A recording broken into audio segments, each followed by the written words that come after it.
Open up the depths of your heart to find eternity and live for more than your eyes can see. Give God the glory. We've studied our way up to verse 11 in Romans 10, which says, "For the scripture says, whoever believes in him will not be disappointed." That's a quote from Isaiah 28, verse 16, and Paul had already quoted it in chapter 9, verse 33. Paul frequently used the Old Testament to convince the Jews about their error on certain things. This verse is typically read to mean all you have to do is believe. Wait a minute. Did you just flip the script on this whole thing? Last week, I pointed out that most people believe that a person is saved by believing and saying a prayer. So which is it, believing or believing and saying a prayer? If you have to offer the prayer, then it's not by faith only. Praying is doing something. I would never want to be in the position of saying praying is doing nothing. Some would say, but the context connects praying with the faith. Well, if that's so, then we shouldn't say we're saved by faith only. James said we're not saved by faith only.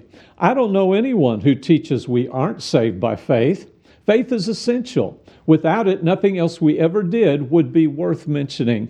That any passage says we're saved by faith does not give us permission to say we're saved by that alone. I'll put a link right up here to the first 2 videos that prove that point. Now, if I say Chad was in a car wreck yesterday, was Chad the only one in the car wreck? What if it was a multi-vehicle accident? Why did I only mention Chad? What if there had been 3 other people in that crash? Why would I catalog all the people who were in the crash if Chad were the only person that you knew? Why would Paul catalog every detail essential to salvation if those other items weren't essential to the point that he was trying to prove?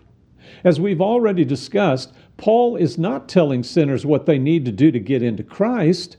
He's proving that the gospel is the power of God unto salvation rather than the law of Moses. Now look at the connection in the next verse. For there is no distinction between Jew and Greek, for the same Lord is Lord of all, abounding in riches for all who call upon him. Now please don't just read over that.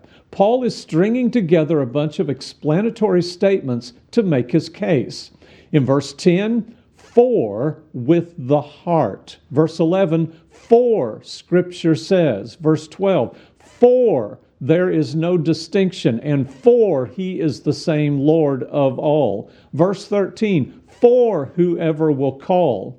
And look at what the argument is. The point is not that all we have to do is believe and call.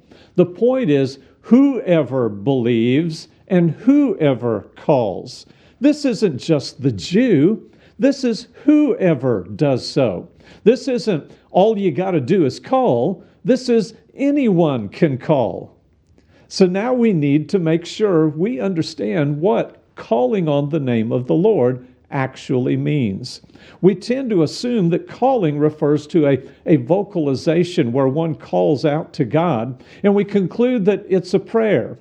That is the sense in passages like 1 Kings chapter 18, 24 through 25, where Elijah proposed the test to determine whether Jehovah was God or Baal was.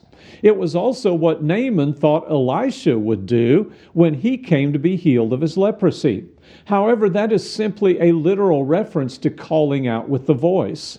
It is also used of an appeal by one's actions. The Lord said of Cyrus, I have aroused one from the north, and he has come from the rising of the sun. He will call on my name, and he will come upon rulers as upon mortar, even as the potter treads clay. That's in Isaiah 41 and verse 25. Cyrus was going to do what the Lord said to do, not because he was a believer, but because God would bring it about. This is not a prayer. The statement in Romans 10:13 is actually a quote from Joel 2:32. If we could only know how that prophecy was to be fulfilled, we could know how one calls on the name of the Lord. I'm sorry to cut it off right now, but I'm out of time. Thank you for watching, and please join me next week as we determine how one calls on the name of the Lord.